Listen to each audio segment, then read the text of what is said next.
All right, Shalom. You reached the He Pray channel. My name is Arjun McWalth.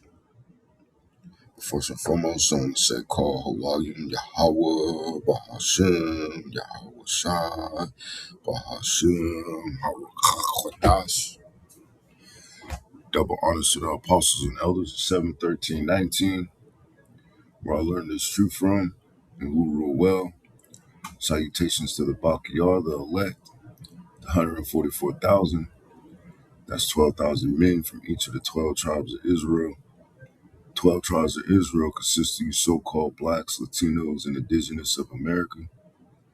144,000 being the governing body within the one-third. The rest of the one-third consists of you elect, men, women, and children. Shalom to those Israelites scattered due to the diaspora and also the triangular trade. So our people come looking like different ethnicities, having various complexions. So it's not a black thing. We're not the black Hebrew Israelites. We're just Hebrew Israelites. Shalom to those that died in this truth. It says the dead should be raised up first.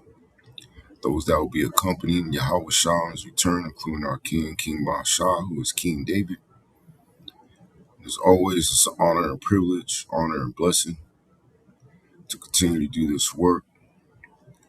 The water Yahweh Ba'ashim Yahweh Shah for answering my prayers and permitting me to do such. Babu Kashah Yahweh Ba'ashim Yahweh Shah allows us to be an edifying lesson to at least one member of the elect. So this is going to be a New Year's Eve of destruction. You know, and as customary,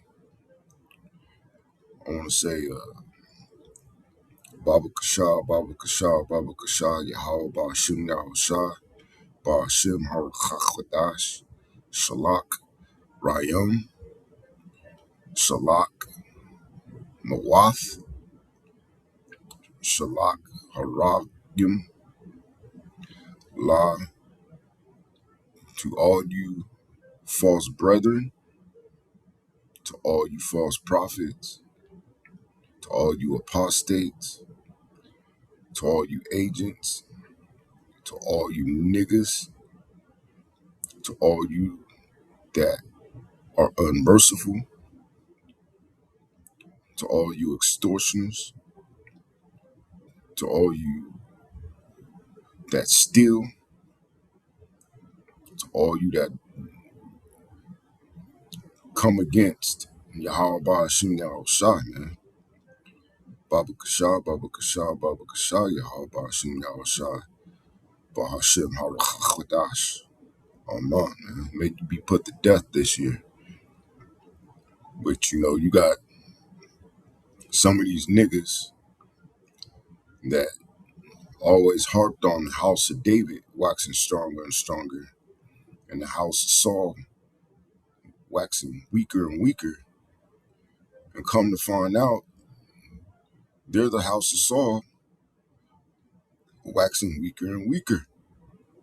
And these are the same niggas that will do things when brothers are tired from working 12-hour shifts and then being forced to drive 2 to 3 hours to sleep on their couch just to be taken pictures of while they're asleep. And only Yahweh Ba'ashim Yahweh Shah knows what else. You know, to all you niggas that were niggas to brothers that were in this truth, you know, you were in a camp and, you know, you were being a total demon, you know, for the ill treatment that some of you subordinates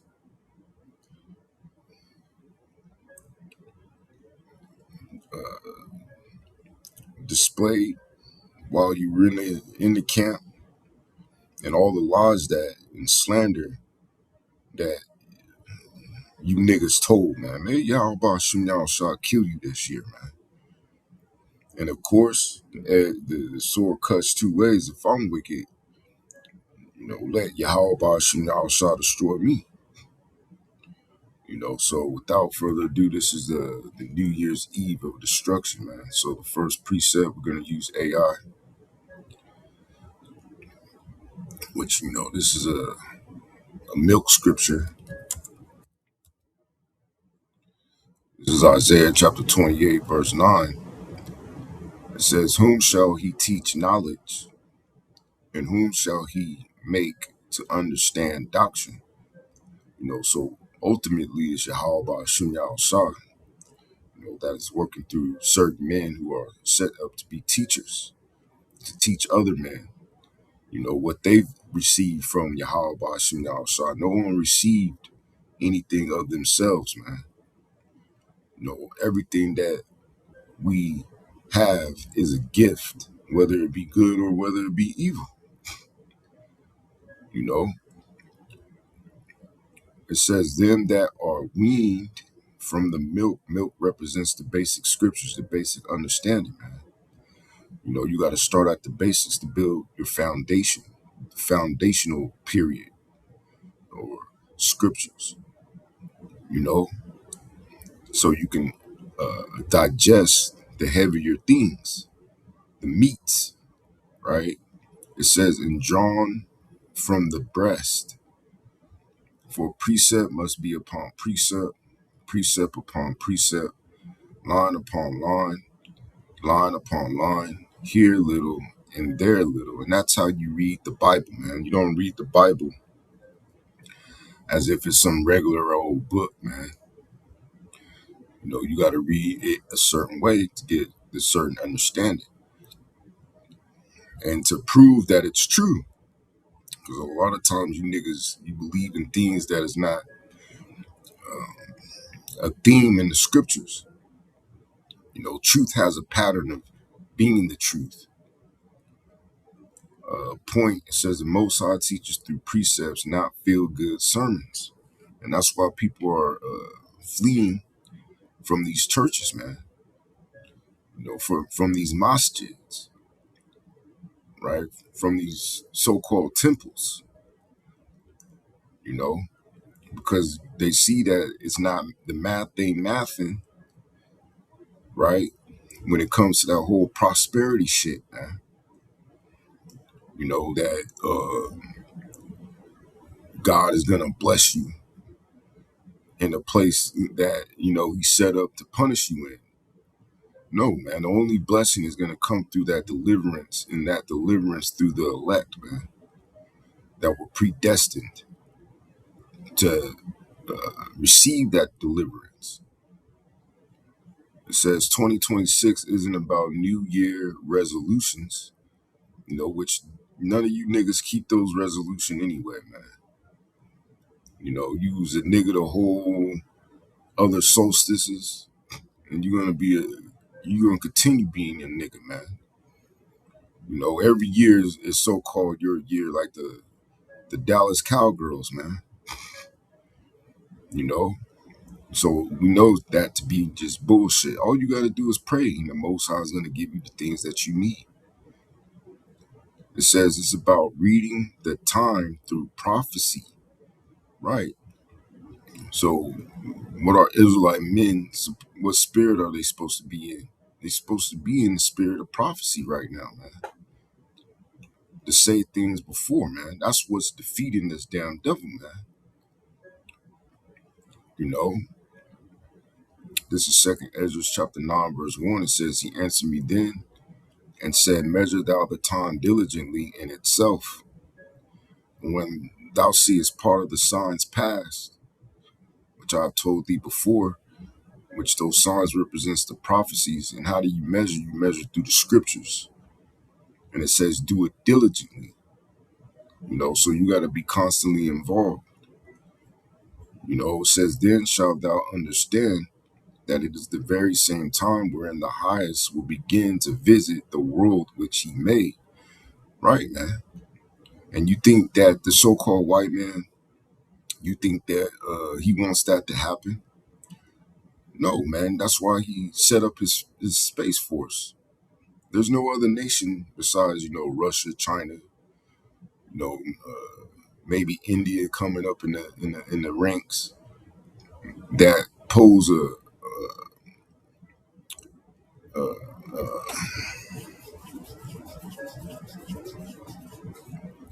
for lack of better words, a galaxy threat, an interstellar galaxy threat. Man, no, none of them do.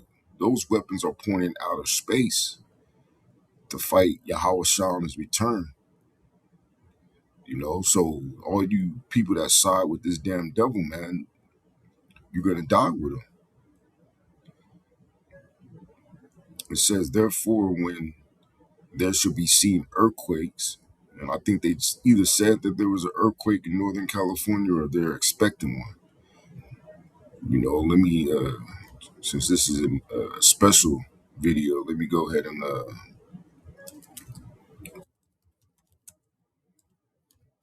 put some imagery up.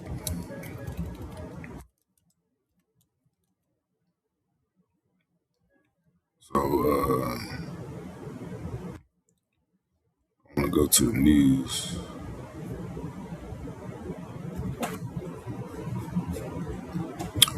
So this is December 28th. 4.7 magnitude earthquake near Susanville, California,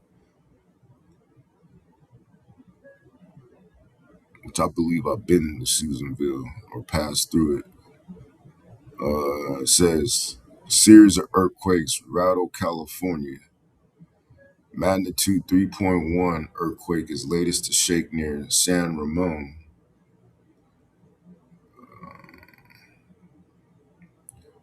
16 days ago, a cluster of 30 earthquakes hits Northern California day after Sonoma 4.0 quake.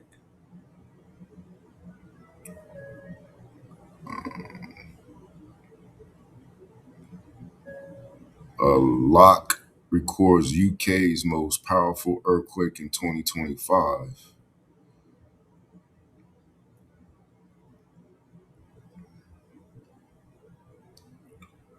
Japan earthquake live. They had a 7.5 magnitude, and I believe Iran had an earthquake recently too. The Philippines had an earthquake. Afghanistan had an earthquake. You know, so these are all signs of the times, man.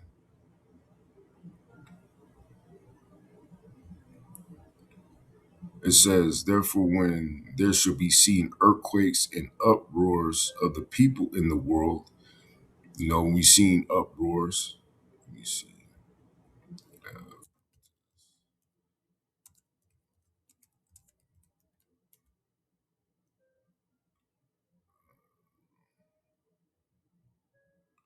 But you have something going on as far as how Esau gets down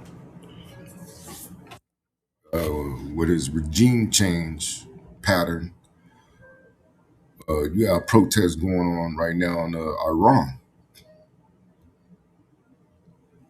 which I doubt they'll even say it, protest.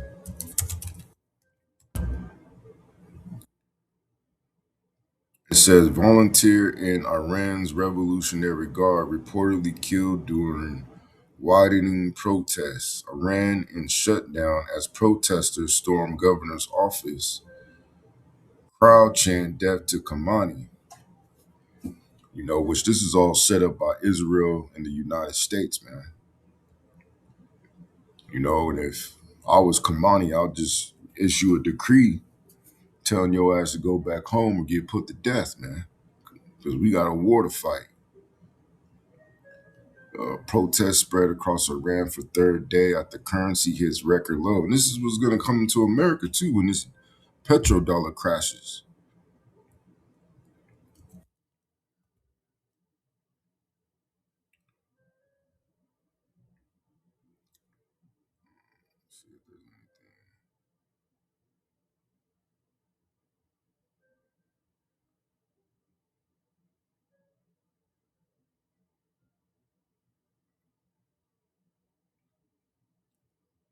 But I'm going to finish up Second Ezra. It says, then shalt thou well understand that the Most High spake of those things from the days that were before thee, even from the beginning, from the foundation of the earth, man, these things are to happen. So if these things are to happen and they were proclaimed since the foundation of the earth, then that means America is going to be destroyed, man. They're not going to win. You know, it says use measure like an audit word. We're not guessing. We're checking world events against prophecy. You know, it says we're not going into 2016 or 2026 with vibes. Now this is the year. Let me see.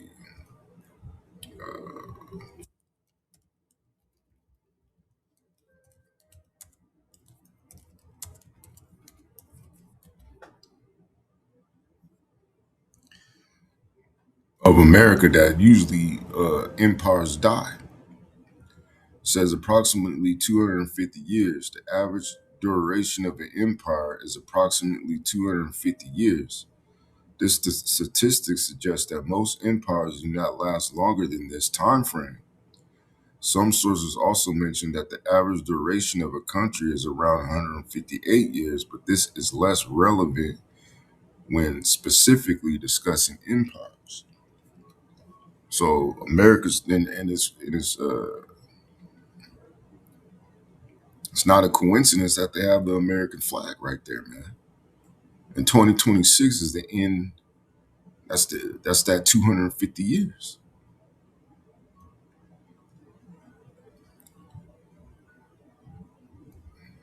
You know, so it says we're not going into 2026 with vibes. We're going into 2026 with measurements, with prophecy, right? So this is Jeremiah chapter 28, verse 8. It says, the prophets that have been before me and before thee of old prophesied both against many countries. You know, the main country we're speaking against is, well, I should say Esau's system, man. You know, it says it against great kingdoms of war and of evil and of pestilence. The prophet which prophesied for peace, when the word of the prophet shall come to pass, then shall the prophet be known that Yahweh have truly sent him. Right? So all those thousands of, what do you say,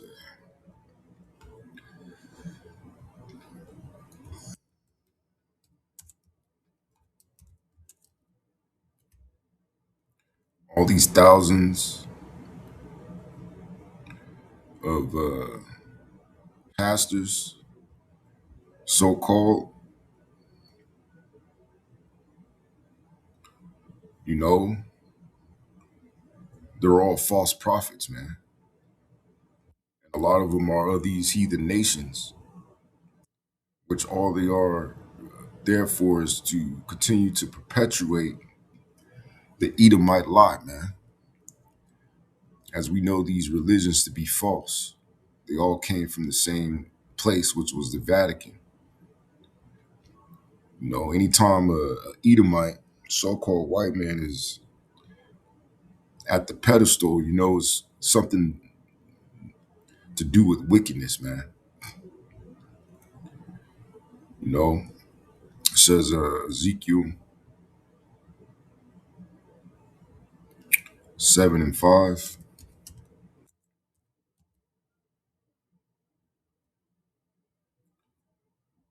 It says, thus saith Yahweh, a evil and only evil, behold, is come. Right, because evil is a compound word meaning bad times. So bad times is coming for the wicked of this world, man. It says, a end is come, the end is come, it watcheth for thee, behold, it is come. Almost like a horror movie, man. When, you know, the killer is just watching the one that is to be killed. And the one that is to be killed has no idea. It says, the morning is come unto thee, O that dwellest in the land. The time is come, the day of trouble is near, and not the sounding again of the mountains. Now will I shortly pour out my fury upon thee and accomplish my anger. Who's he going to pour his fury upon? It's starting with you so-called white people, you Edomites, then you heathen nations, you non-Israelites, and then 2/3 of you Israelites who are wicked, man. It says, and I will judge thee. And how is he going to judge thee? By killing you, destroying you, according to thy ways, and will recompense thee for all thy abominations. So all the things that you've done contrary to the word, the commandments, the law, statutes of Yahweh Shem Yahushua, he's going to answer it, man. He's going to step on you. It says New Year's for the world equals party resolutions. New Year's for the prophets, watch, warn, and witness judgment ramping up. Right, because this is not even a point in the seasons in which you could say it's a new year. The life begins in the spring, right? So going to the next precept, Matthew chapter 24.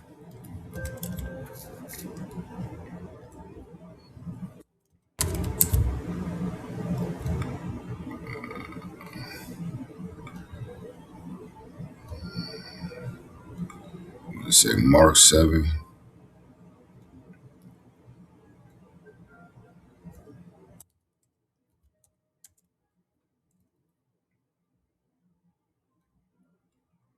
And Luke, St. Luke 21. Good. This is St. Matthew chapter 24. Start at verse 4. Start at verse 3. It says, and as he sat upon the Mount of Olives, the disciples came unto him privately, saying, tell us, when shall these things be? And what shall be the sign of thy coming and of the end of the world? So what should be the sign of thy coming and of the end of the world? And you don't think that he wouldn't tell them? It says, and Yahushua answered and said unto them. Now Yahushua is the name of who the world inly calls Jesus Christ. And his father's name, who the world inly calls Jehovah or Yahuwah, his name is Yahweh, right? It says, take heed, take warning that no man deceive you. And a lot of you people are deceived, man. And Yahweh Shem Yahushua gave you to those delusions. You didn't receive the love of the truth. So the masses of you people, you believe in bullshit and lies, man. And to prove that you have a mental illness, you know it to be bullshit and lies, but still, you still participated in it, man. You're still festive because those are the demons on you that, you need to be separated from. And the only way to separate those demons from you is either by, the word of Yahweh Shem Yahushua, or you just being destroyed. It says, and you shall hear of wars and rumors, which is a report of wars. And we're seeing that. Now they're about to re-engage with the whole Israel versus Iran. But now Israel knows that they can't mess with Iran conventionally on a solo tip, man, which aligns with prophecy. The least of the flock is going to draw them out. They're going to have America drawn into this war, and you young YNs, you young Ns, you know, and you women, you're going to be drafted into this war to go die. You're never going to even see America again because America is going to get wiped off the face of the earth, man. And it's all through the spirit that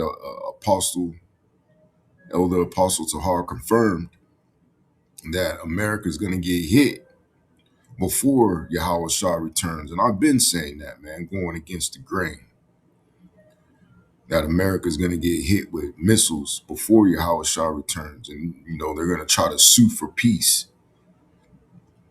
and then that's when they're going to try to establish this new world order.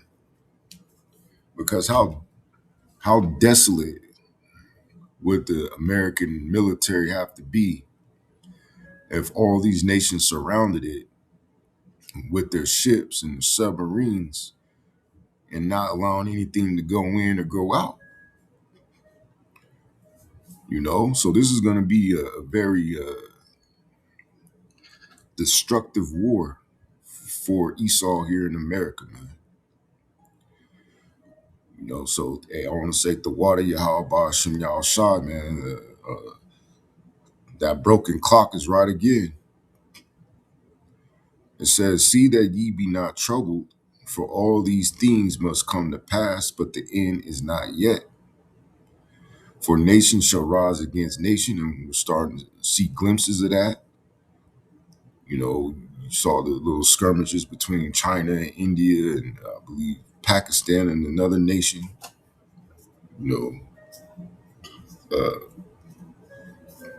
Nations in Europe, Armenia, and as Beijing, I think how you pronunciate it.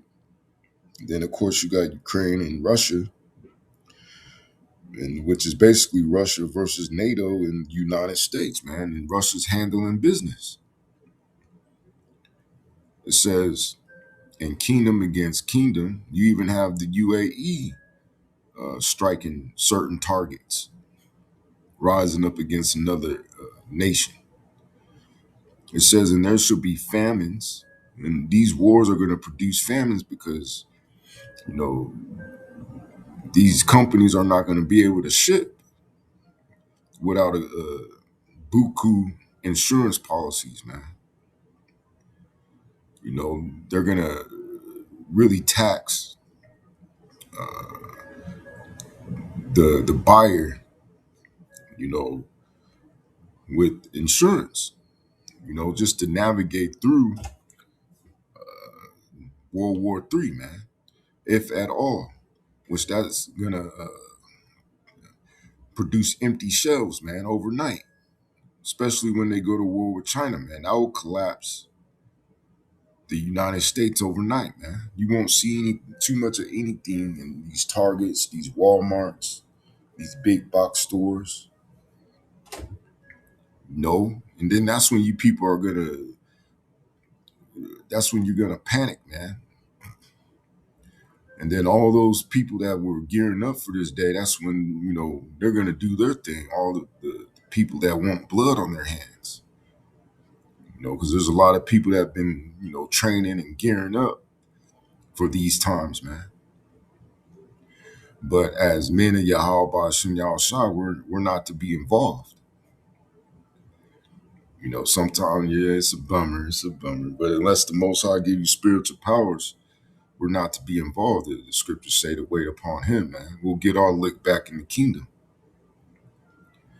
It says in pestilences, those different diseases. Now they say they have another disease that, you know,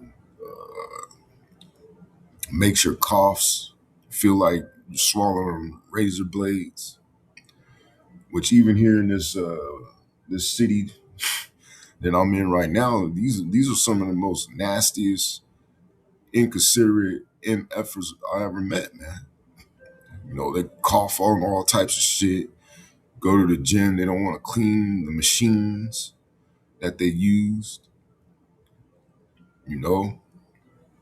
to the point where you just want to beat their ass, man. It says in earthquakes in diverse places, diverse meaning various. All these are the beginning of sorrows. So we're in the beginning of sorrows. This is St. Mark chapter 13, verse 7. It says, "And when ye shall hear of wars and rumors of wars, be ye not troubled, for such things must needs be, but the end shall not be yet." Right. So Mark was there to listen, but he's going to say it just a little bit different because, he's going to say it a little bit different in his own way due to individuality, but it's still going to say the same thing, man. It says, "For nation shall rise against nation," which goes back to that you tell a secret and pass it along. Eventually it's going to be distorted by the time it gets to its destination, its end point. It says, "In kingdom against kingdom, and there should be earthquakes in diverse places, and there should be famines and troubles." So Mark didn't say it in that way, as Matthew did. He said troubles. It says, "These are the beginning of sorrows," right?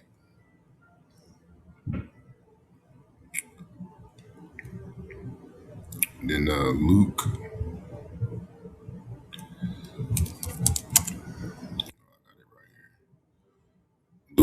9 and 10. This is St. Luke chapter 21, verse 9. It says, "But when ye shall hear wars and commotions." So Mark said troubles, Luke said commotions. It says, "Be not terrified." And he's speaking to the elect, man. And they're reiterating to the believers, you know. Same thing that happens today. The heads might have a revelation or a clear insight on the scriptures, and they might converse among each other or make certain adjustments or decrees among each other to pass along to the rest of the congregation, man. You know, it says, "For these things must first come to pass, but the end is not by and by." You know, so going back to Copilot, it says here, "Wars and rumors of wars, ongoing and escalating conflicts, proxy wars," which was going on in Iran is them setting up a proxy war, "and rising tensions between major powers fit that pattern. Media cycles constantly Media cycles constantly push war talks even when full-scale war isn't declared, which lines up with rumors of wars. Nation against nation, kingdom against kingdom. Use nation as ethnos, ethnic tensions, tribal conflict, and kingdom as political military blocs. Not yet the end. These are birth pains. 2026 is more contractions, not the final push yet." Right, man. And it speaks about those birth pains also in Second Ezra, the 16th chapter. It says, "Prophecy," from Greek prophetia, before or forth, phemi, to speak, meaning to speak before, ahead of time, or speak forth the counsel of the Most High. Rumors,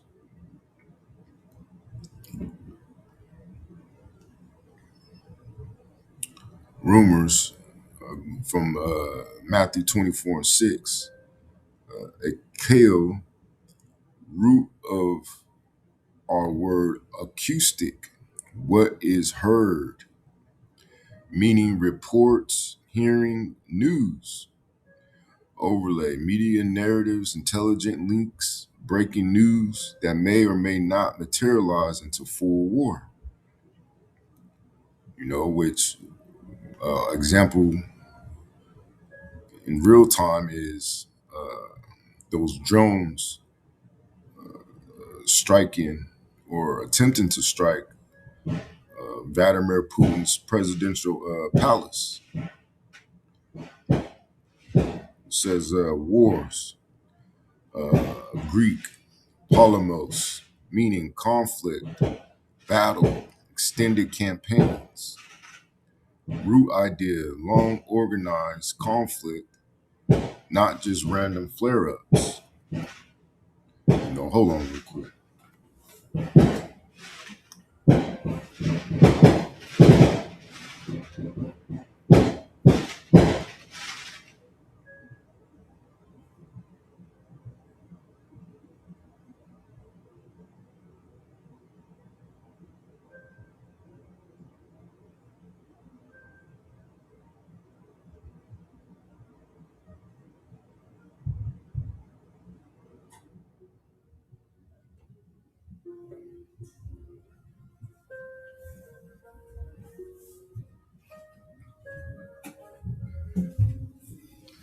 Slocky, man. 'Cause I didn't want them to making sure these motherfuckers ain't doing that shit by my car, man. Because some stupid motherfucker already ran into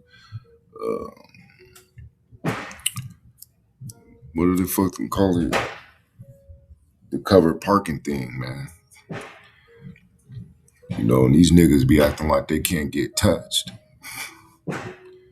But anyway, going back to wars, polemos, meaning conflict, battle, extended campaigns. Root idea, long organized conflict, not just random flare-ups. Tied together. So when Yahweh Shah said wars and rumors of wars, he was talking about real conflicts and the nonstop sound of war in your ears. News cycles, military briefings, global alerts. 2026 is about that volume turning up. Which a lot of you gonna die in 2026, man. It says famine, economic collapse, and scarcity. Matthew 24:7, which we read that. I read it again. It says, "For nation shall rise against nation, and kingdom against kingdom, and there shall be famines and pestilences and earthquakes in diverse places." Right. Revelation 6:5.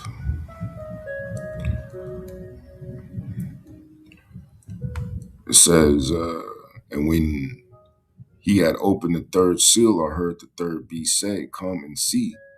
And I beheld, and lo, a black horse, and he that sat on him had a pair of balances in his hand.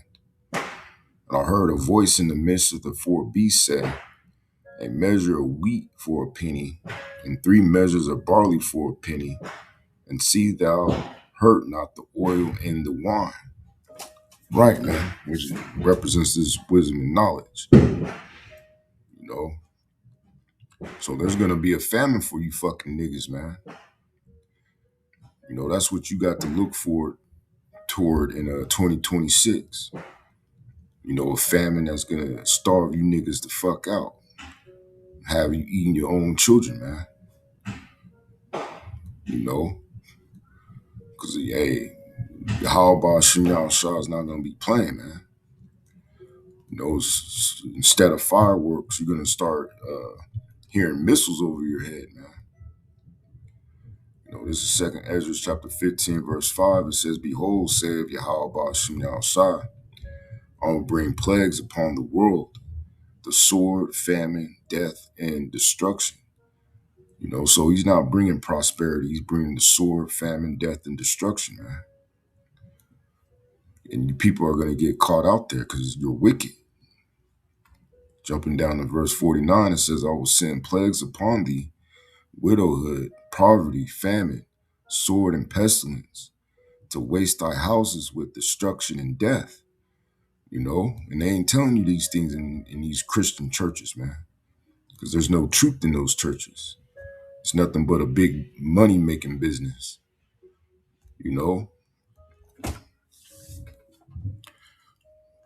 This is 2 Ezra chapter 16,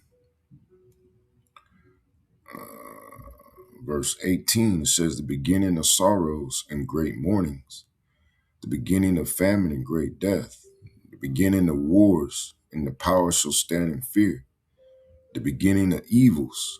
And what shall I do when these evils shall come? And you people celebrating Christmas, Thanksgiving, New Year's, you're not going to be protected by those evils by the angels of Yahweh Bashim Yahshua, man. You're going to die in your wickedness. I'm good for your fucking ass. I can't wait to step over you. You and your whole family, right? Behold, famine and plague, tribulation and anguish are sent as scourges for a minute. But for all these things, they should not turn from their wickedness. So despite, Yahweh Shem Yahshua doing damage, you're not in fear. So you don't turn from your wickedness. Nor be always mindful of the scourges. Behold, victuals, which is commodities, shall be so good cheap upon earth that they shall think themselves to be in good case. But now, food prices are going up. Gas is going up. It's becoming unaffordable, man. And the job market is shit. They're lying about the numbers. It says, and even then shall evils grow upon earth, sword, famine, and great confusion. For many of them that dwell upon earth shall perish of famine. So the majority of you are going to starve to death. And the other that escape the hunger shall the sword destroy. And the dead shall be cast out as dung. Dung is an ancient term for excrement or droppings. And there shall be no man to comfort them, for the earth shall be wasted and the city shall be cast down. Right? And that's what we're moving toward in warp speed. It says angles for 2026, inflation, unstable supply chains, and widening wealth gaps are clear signs of economic strain across many nations. These trends mirror the scriptural picture of food becoming expensive and scarce for the common people. Rising food prices and supply instability function as early signals, not full famine everywhere, but targeted famine, flood, deserts, and economic strangling. Right? Word famine, Hebrew ra'ab, meaning hunger, scarcity, lack of bread, often tied to judgment when Israel disobeyed. Greek limos, meaning hunger, severe lack, often paired with sword and pestilence. Right? Tribulation, from the Greek thlipsis, root, idea, pressure, crushing, being squeezed. Overlay, economic pressure, debt, bills, housing, food. Right? 2026 angle, you can frame it as a year where the squeeze intensifies. Not necessarily total collapse yet, but more people feeling squeezed into compromise or desperation. You saw that happen with the individual talking about he needed to take time off to get this job, man. That mind state is going to be in the minds of a lot of these people, but you have to have the spirit to rebuke it and draw from, your relationship that you should have built up with Yahweh Bashim Yahushua, man. Pestilence, plagues, and medical systems. I'm just going to quote these, I already read it. Matthew 24:7, and pestilences. Luke 21:11, pestilences in diverse places, which I believe that's supposed to be Luke. I think that's supposed to be earthquakes.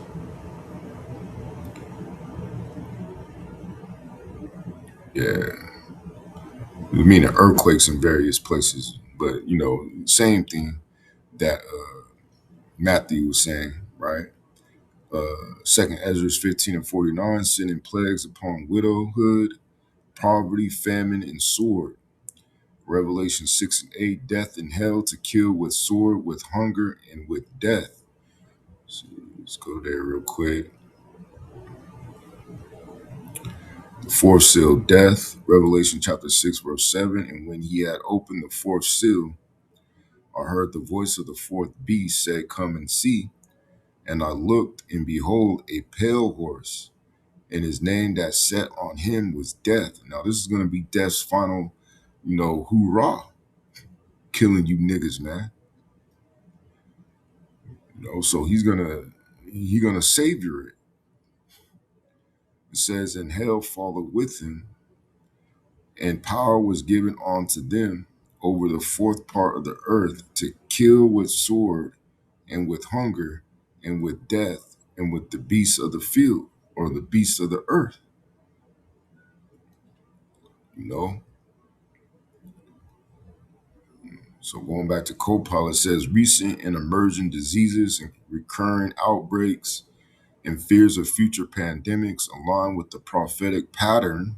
So it has to have a prophetic pattern, right, for it to be true, of repeated pestilences. Governments and global agencies keep warning about the next pandemic, which keeps pestilence as a constant threat in the collective mind.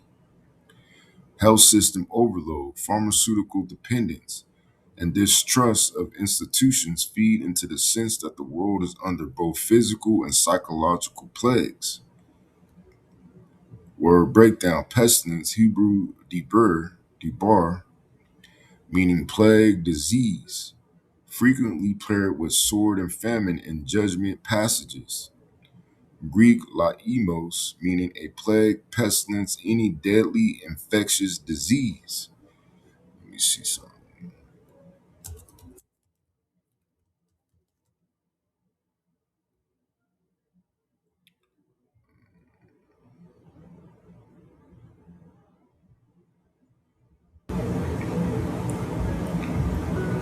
The average game 130 per 12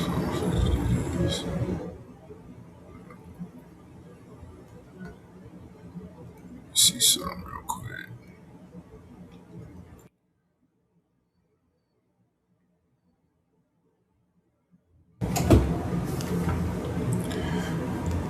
It says the evolving threat of zoonotic diseases. Zoonotic diseases, those that jump from animals to humans, have caused the most significant health crises in recent decades, from HIV/AIDS to the Ebola outbreak in West Africa, and of course, COVID-19. But the risk of new zoonotic diseases emerging in 2025 remains high. These diseases are often the result of increasing human encroachment into wildlife habitats, intensifying livestock farming, and climate change, which alters the natural habitats of many species. Which it's a lot of Edomite fluff. In 2025, one of the most pressing zoonotic threats to watch is Nipah virus. While Nipah virus outbreaks have occurred sporadically since the 1990s in Southeast Asia, its potential for widespread impact has remained unappreciated. The virus is spread by fruit bats, which are natural hosts of the disease, and they could be transmitted to humans via direct contact with infected animals or humans. The infection causes encephalitis, respiratory issues, and high fatality rates, with up to 75% mortality in some outbreaks. Go to SHTF plan. It says,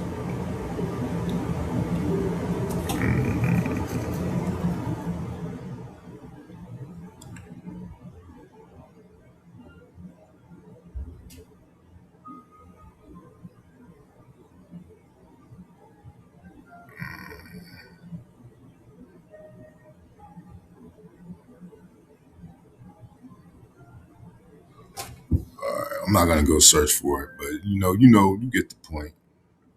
You read the news. If you read the news, you watch the news. If you watch the news, you see certain people getting sick with certain things, right? It says pestilence is not just sickness; it's judgment through sickness. 2026 is seeded with threat of more plagues, whether released, allowed, or mismanaged. Social breakdown and last days behavior. Second 10,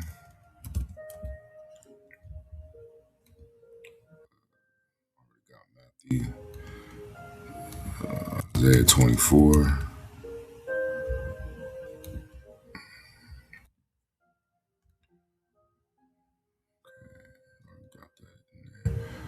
So let's go to second 10 first. This is second Tim chapter 3, verse 1. Difficult times will come. This know also that in the last days, perilous, which means dangerous, times shall come. For men shall be lovers of their own selves, covetous, boasters, proud, blasphemers, disobedient to parents, unthankful, unholy. Let's see something real quick, ladies and gentlemen.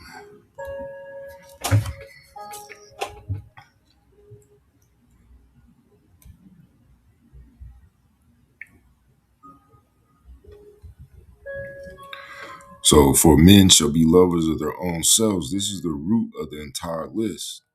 In the surrounding passage, Paul shows that the last days problem begins with self-worship, self-centeredness, self-gratification, self-importance, self-promotion. You got to run away from a nigga or a nigga bitch like that, man. Right? When people love themselves above the Most High and others, every other trait in the list follows from it. Covetous, this means greedy, driven by desire for more, materialistic, which is these women. And these niggas raised by women. It says in the surrounding context, this pairs with self-love. When self is the center, possessions become the obsession. Boasters, people who brag, exaggerate, promote themselves, seek admiration. But you got a lot of that in Israel. This matches the surrounding theme of pride and self-exaltation. Proud, this is deeper than boasting. It means arrogant, inflated with self-importance, unwilling to submit to the Most High or correction. And we've seen that. The surrounding verses show a society where humility is absent and ego dominates. Blasphemers, this refers to speaking against the Most High, mocked sacred things, disrespecting authority, including divine authority. The surrounding passage, this shows the spiritual decay that accompanies moral decay. Disobedient to parents. This is not just about children misbehaving. In the surrounding context, it reflects rejection of all authority, breakdown of family structure, rebellion as a cultural norm, and also dealing with the elder apostles, right? It says Paul uses the parent-child relationship as the clearest example of authority being despised. Unthankful. This means ungrateful, entitled. You got a lot of people that feel like they're entitled, right? Never satisfied. In the surrounding passage, this ties back to covetousness and self-love. A self-centered person cannot be thankful. Unholy.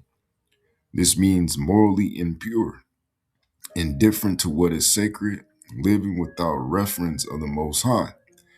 The surrounding verses show a society where holiness is not just ignored, it is replaced with self-worship and moral corruption, right? In verse 3, it says, without natural affection, truce breakers, false accusers, continent, fierce, despisers of those that are good. All right, so hold on.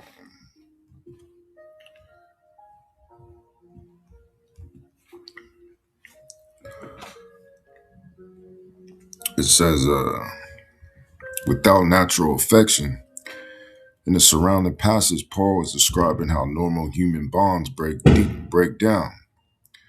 This phrase means lacking normal human love, cold toward family, no natural compassion, affection replaced by selfishness. And I have some family members that are only care about their fucking selves, man. It says it reflects a society where even basic rational instincts, parent to child, sibling to sibling, neighbor to neighbor, are eroded. Truce breakers. This fits the theme of relational collapse. It means people who do not keep agreements. Covenant breakers. Unreliable, untrustworthy, those who make peace but refuse to honor it. In the surrounding list, this shows how social trust disintegrates when self-love dominates. False accusers. The Greek word here is diabolo, the same root as devil, meaning slanderer, right? Because devil can mean deceiver and devil can mean accuser. It refers to people who lie about others, spread accusations, destroy reputations, weaponize words. A lot of you niggas are guilty of that, and you're going to be dealt with. In the surrounding context, this reflects a culture where truth is discarded and character assassination becomes normal. Incontinent, this means without self-control, specifically no restraint over impulses, no discipline, driven by desires and passions, morally unrestrained. Paul's surrounding list shows a society ruled by appetite rather than principle, and that's America, man. It says fierce. This describes brutal behavior, savage attitudes, harsh, violent, and cruel tendencies. It fits the escalating tone of the passage. When self-control disappears, fierceness rises, which the love of many shall wax cold. Despisers are those that are good. This is the climax of the line. It means hostility toward righteousness, hatred of upright people, contempt for moral integrity, celebrating evil while rejecting good. In the surrounding verses, Paul is showing that the last days problem is not just moral failure, it's moral inversion. People won't merely ignore good, they will hate it.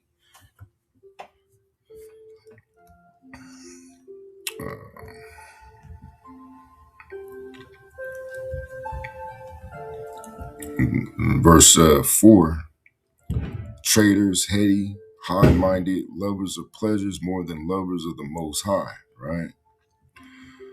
Traitors. In the surrounding passage, Paul is describing people who cannot be trusted. Traitors means betrayers, people who turn on friends, family, or commitments, those who abandon loyalty when it benefits them, people who sell out others for advantage. It reflects a society where faithfulness and integrity collapse. Heady. This word means reckless or rash. In context, people who act without thinking. Impulsive, driven by emotion rather than wisdom, which that describes a nigga raised by his mama. Quick to rush into destructive decisions, unable to be corrected or slowed down. It matches the surrounding theme of people ruled by impulse rather than self-control. High-minded. This means arrogant, puffed up, inflated with self-importance, looking down on others. In the surrounding list, it pairs with proud and boasters. From verse 2, it shows a society where humility is gone and ego dominates. Lovers of pleasures more than lovers of the Most High. This is the climax of the line. It means pleasure becomes the highest priority. Desires replaces devotion. Comfort replaces commitment. Entertainment replaces obedience. Self-gratification replaces worship. The surrounding page content, Paul showing that the root problem of the last days is misdirected love. Lovers of their own selves, lovers of pleasures more than lovers of the Most High. When love is pointed when love is pointed inward and downward, Everything else in the list follows, right? Verse 5, having a form of godliness, but denying the power thereof, from such turn away. Now, if you feel like these scriptures cut you, repent and pray to Yahweh Shem Yahushua to give you a clean heart, just as King David did, man. You know,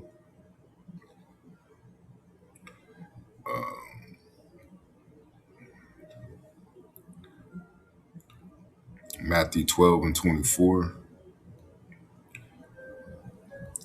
This is St. Matthew chapter 12, verse 20.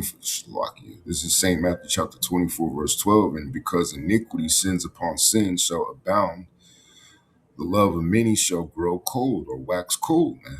And we see that, man. You get just recently, some nigga got knifed to death, you know, right down the street, little ways down the street. Which, you know, that nigga that got knifed to death was wicked anyway, but, you know, that just shows you that, you know, the Most High's putting that spirit out there. This is this is Isaiah chapter 24, verse 4. It says, the earth mourneth and fadeth away. The world languisheth and fadeth away. The haughty people of the earth do languish. Let me see if they'll break down these key words real quick.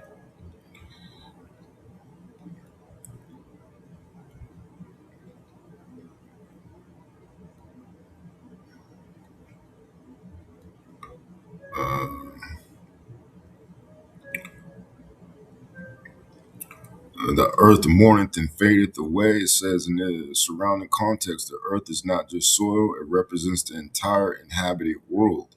Mourneth means the earth is pictured as grieving. Creation itself is affected by human sin. The land is drying up, withering, losing vitality. Fadeth away reinforces the idea of decline, decay, and loss of life. This matches the earlier statement that Yahweh maketh it waste.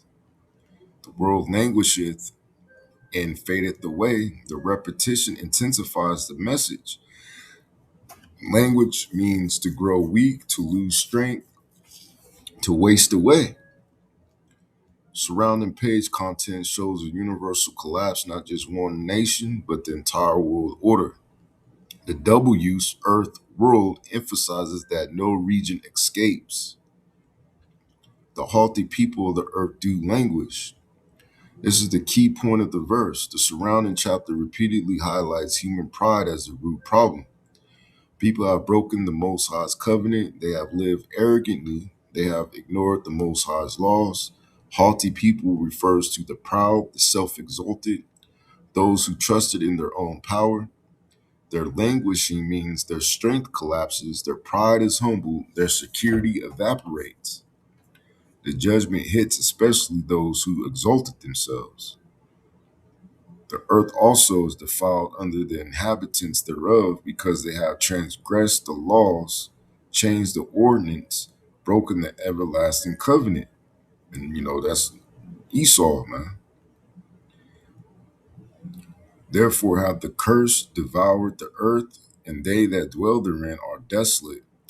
Therefore the inhabitants of the earth are burned, and few men left, because the Most High is going to send fire, man. And he's going to burn a lot of you niggas up. Going to 2nd Ezra,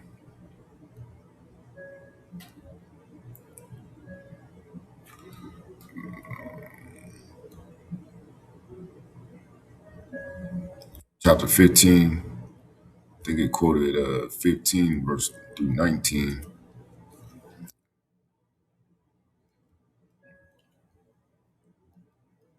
I'm going to start at verse 14. It says, woe to the world, which woe means destruction, to the world and them that dwell therein, which is going to happen all throughout the planet. For the sword and their destruction draweth nigh, and one people shall stand up and fight against another, and swords in their hands. The modern day sword is a gun. For there shall be sedition among men, and invading one another, They shall not regard their kings nor princes, in the course of their actions shall stand in their power. Let's see what AI says.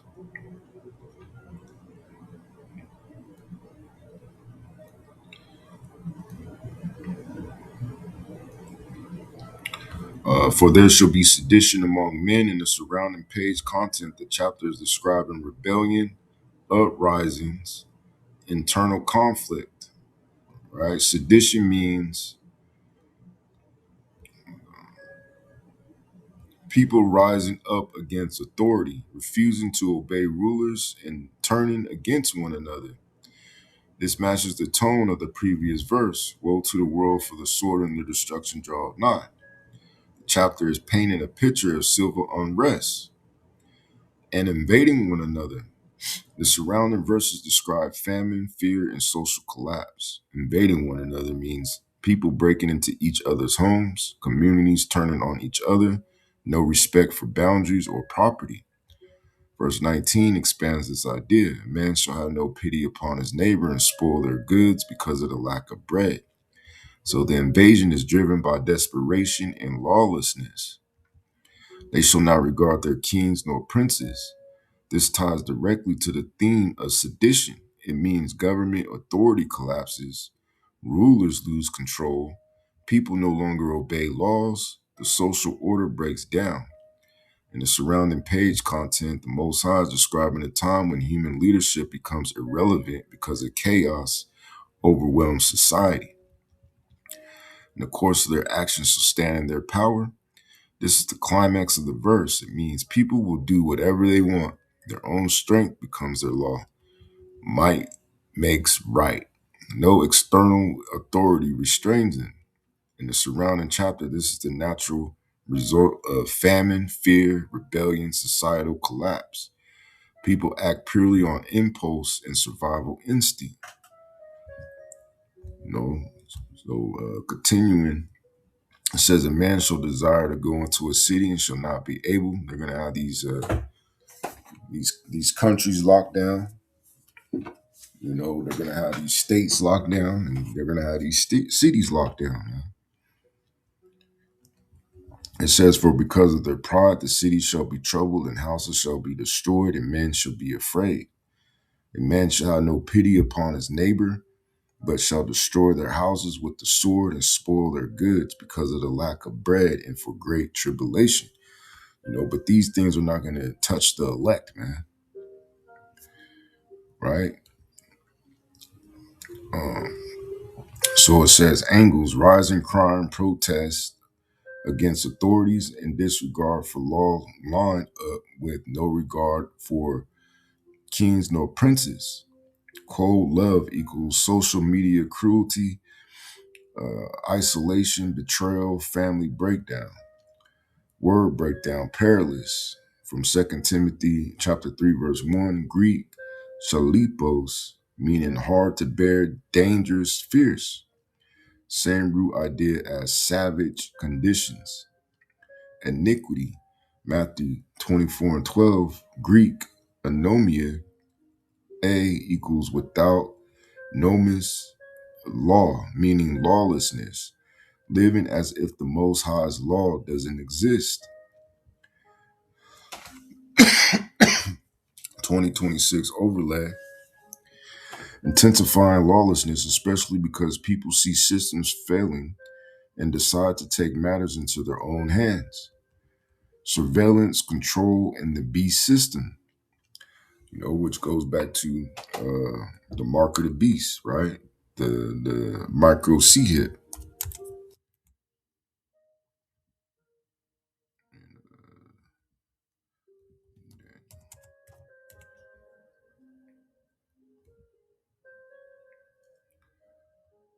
So this is Revelation chapter 13, verse 16. It says, and he causeth all, both small and great, rich and poor, free and bond, to receive a mark in their right hand or in their foreheads, which is that microchip implant, man, or that brain interface, which Elon is just the American push. They have, you know, certain people that are pushing it in certain countries throughout the world, man, their own version of, the MOTB. It says in that no man might buy or sell save he that had the mark, which is going to be digital. They don't want you to use cash anymore. They're reducing cashiers. They want you to do self checkouts, getting you conditioned for that transition. It says, or the name of the beast, or the number of his name, right? Which equates to 666. I believe it says 7 and 8. So jumping back down, verses 7, it says, and it was given unto him to make war with the saints, which are the Israelites dealing with you so-called blacks, Latinos, and indigenous, and to overcome them. And power was given him over all kindreds and tongues and nations, right? And all that dwell upon the earth shall worship him, whose names are not. So if you worship in this society, you believe in Christmas, you believe in New Year's, you believe in Thanksgiving, you believe in 4th of July, you believe in Jesus, you believe in all that bullshit, it's because you're not written in the book of life. It says, whose names are not written in the book of life. If you believe in getting a microchip and being a part of this new world order, you're not written in the book of life. Whose names are not written in the book of life for the Lamb slain from the foundation of the world.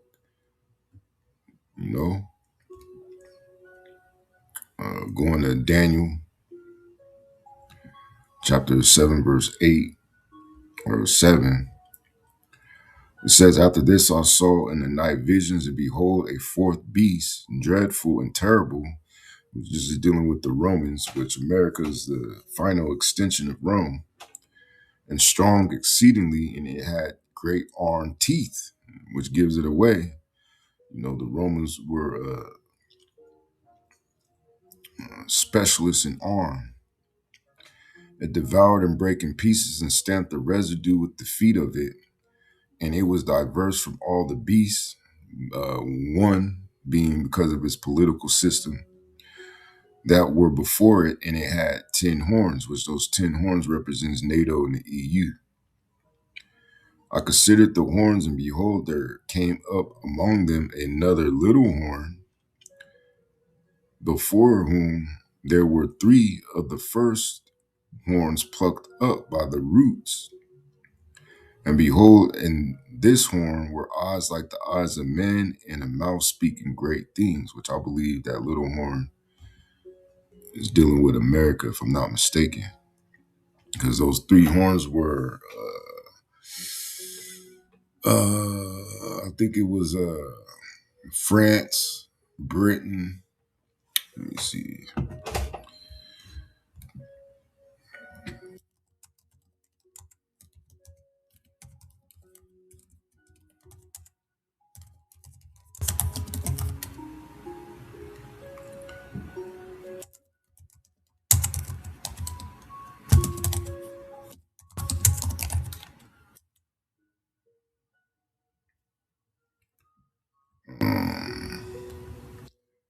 It says the 3 European nations that the United States gained independence from are Great Britain.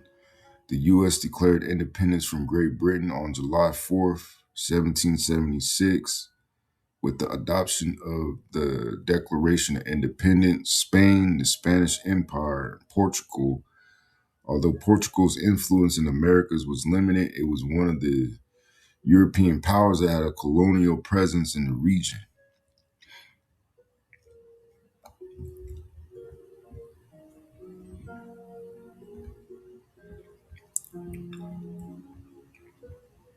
Let me see.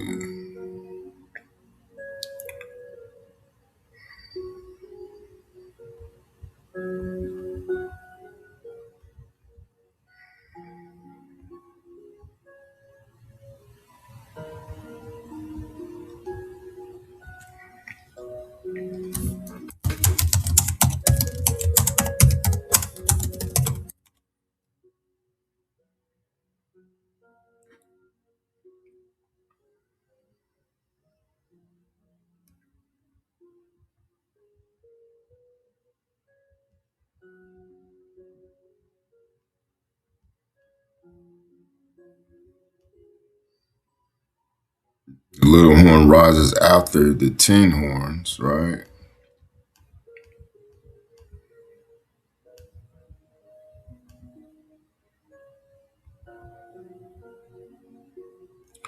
But let me make sure.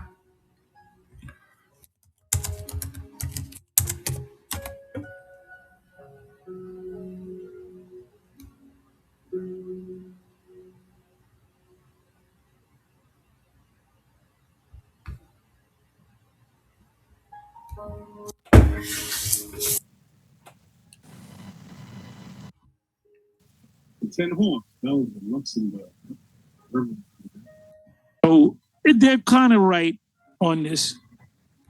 The opening of Russia, the current Russia, is spoken about to buy from us, okay? Which has nothing to do with the mark. The mark is a technical, scientific thing. That's what I need you to see. Let me bring it back. Let me bring it back. All right, whatever his name. What album? Anyway, so they will go back and everything. Okay, now give me the next thing. Oh, that was a new one. Thank you. Like the fiery flame and his wheels as burning fire. That signifies it. No, it ain't talking about that. My pastor never. I said here. It's in commentary, Daniel 7 and 6. After this I beheld, and lo, another like a leopard. This third kingdom is that of the Macedonians or Grecians, who under the command of Alexander the Great overcame the Persians or the Persian and the Medes and reigned next after them, and it reigned next after them, and it is fitly compared to a leopard upon several accounts.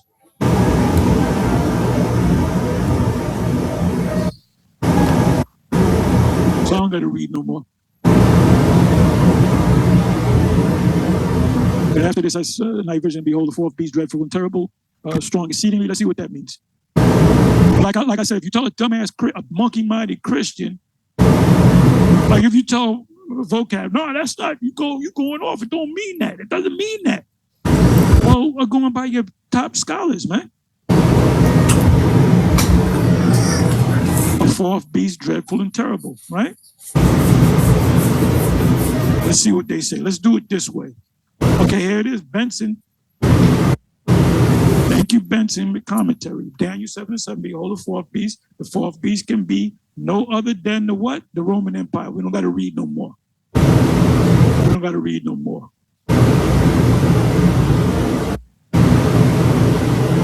I considered the horns, and behold, there came up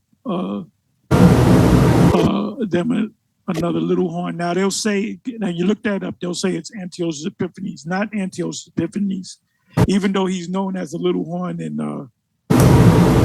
Daniel the 8th chapter. It's not the little horn. The little horn is talking about America, because America started with 13 colonies, and it was moved, and it went west. It went out west.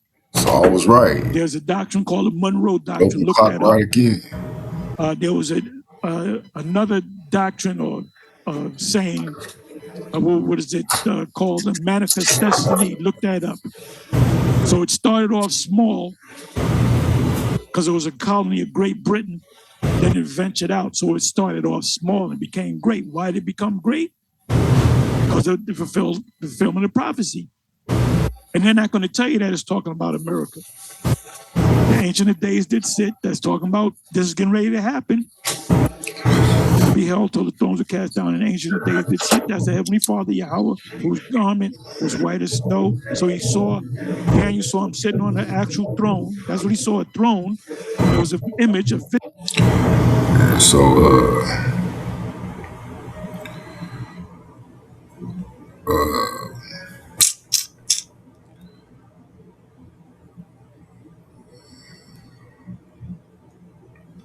So jumping back down to verses 23 through 25. It says, thus he said, the fourth beast shall be the fourth kingdom upon earth, which shall be diverse from all kingdoms, and shall devour the whole earth, and shall tread it down and break it in pieces. And the 10 horns out of this kingdom are 10 kings that shall arise, and another shall rise against them, and he shall be diverse from the first, and he shall subdue 3 kings, which goes back to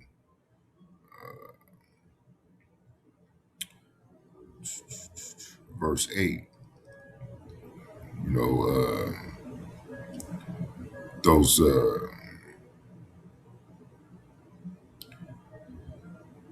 3 horns that were plucked out, right? Verse 25, and he shall speak great words against the Most High, and shall wear out the saints of the Most High, and think to change times and laws, and they shall be given into his hand until a time and times and the dividing of times, or time, which is dealing with Esau here in America. And I believe that time and times and the dividing of time is dealing with the 350 years, right? So going back to Copilot, it says increasing digital surveillance, data collection, facial recognition, and centralization of financial systems are converging toward a world where buying and selling becomes traceable and controllable. Moves toward digital currencies, tighter banking regulations, and compliance rails create the infrastructure for Revelation 13 type control, even if the final form isn't yet rolled out. Word breakdown: the word mark in Revelation 13 and 16, Greek word charagma, meaning a engraved stamp, brand, or imprinted mark, used for imperial seals and owner's marks. Overlay: something that signifies ownership and allegiance, not just a random scratch. Buy or sell: Greek agorazo, to buy, polio, to sell, both tied to market activity, public commerce. Emphasis: economic participation, access to daily life. 2026 angle: the year of deeper infrastructure building. Not necessarily full mark rollout, but normalization of hyper-tracked economics and permission-based access, and that's exactly what they're doing. Etymology mini pack for prophetic teaching. You can plug these breakdowns into your video as quick word shots between precepts.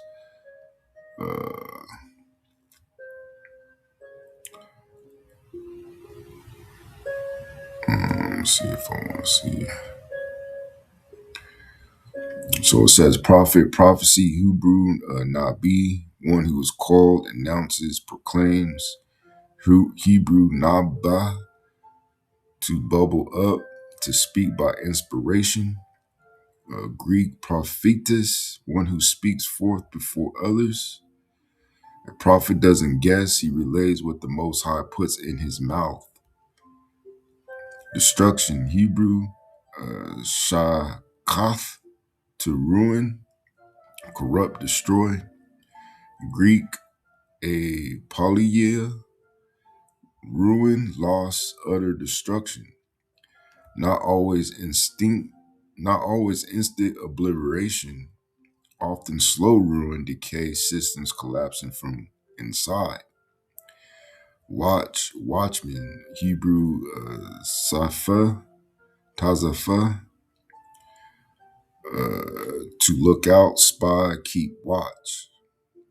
Greek, Gregorio, to stay awake, be vigilant. The prophets in 2026 are supposed to be awake, not partying. End. Greek telos, completion, goal, consummation. The end is the completion of a process, not just a date on the calendar. 2026 is process, not final point. So it says 2026 outlook. 2026 as a continuation of birth pains. Use Matthew 24:8. All these are the beginning of sorrows. Emphasize contractions get closer and stronger, but there's a sequence. 2026 as a year of tightening, economic tightening, more financial pressure, rising costs, unstable jobs, control tightening, more monitoring, more compliance, less privacy, social tightening, more division, less patience, more conflict. 2026 as a separator. This is Malachi 3. Get that.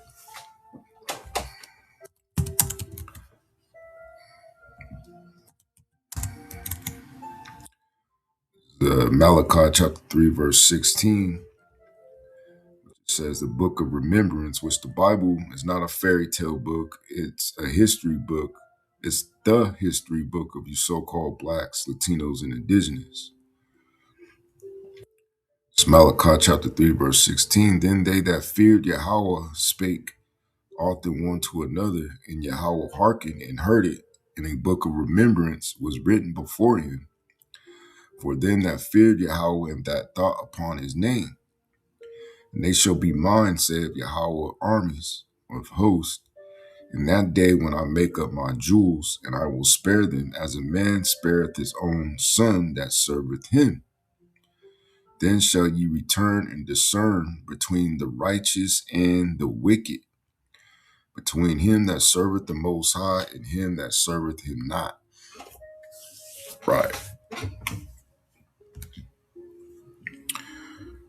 It says those truly fearing Yahweh Shai will double down on obedience. Others will slide deeper into compromise. And we see in that.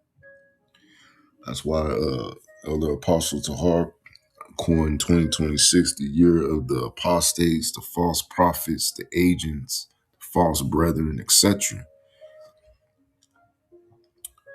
2026 as a rehearsal for heavier judgments. So I read that. I'll just quote it second. Well, I'll just get it. I got to get it while the getting is good.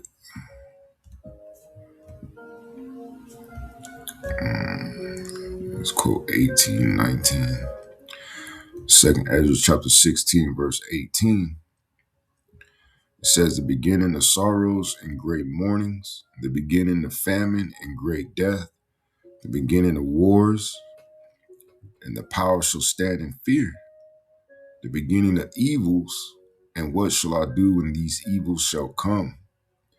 Behold, famine and plague, tribulation and anguish are sent as scourges for amendment. Let's see what it says in the Copilot.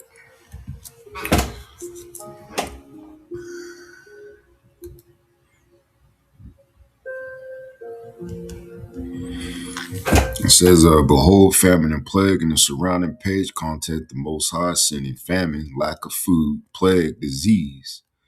These are the same judgments mentioned earlier in the chapter. They are not random disasters, they are deliberate warnings. Tribulation, anguish. These words describe suffering, distress, pressure, fear, hardship. Surrounding verses show people mourning, starving, fleeing, fighting, losing everything. So tribulation and anguish summarize the emotional and physical weight of the judgments. Are sent as scourges. A scourge is a whip, a punishment, a corrective strike. In the surrounding chapter, the Most High is not destroying for destruction's sake. He is disciplining, applying pressure to turn people back. The word sent shows these events are intentional, not accidental. For amendment, this is the key to the whole verse. Amendment means correction, repentance, change of behavior, turning away from wickedness.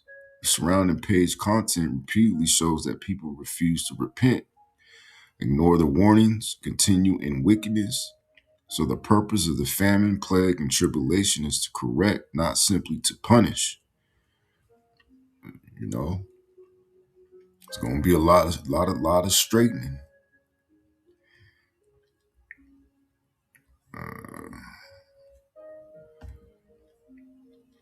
So it says position 2026 as a year to practice trust in the Most High under pressure. And hey, I'll be on point, man. If you ask the right things, because you're gonna have to practice trusting in the Most High even more under pressure, man. You know, it says training camp before the full storm. You're not predicting exact events, you're reading the direction and pattern. Suggested video lesson outline.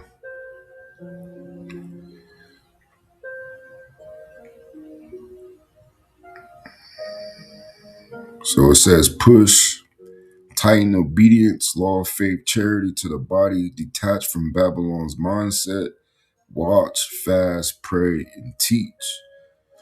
You know, so with that, this has been the conclusion of my New Year Eve of destruction video. Hope at least one brother of the elect was edified. And I'm going to say shalom.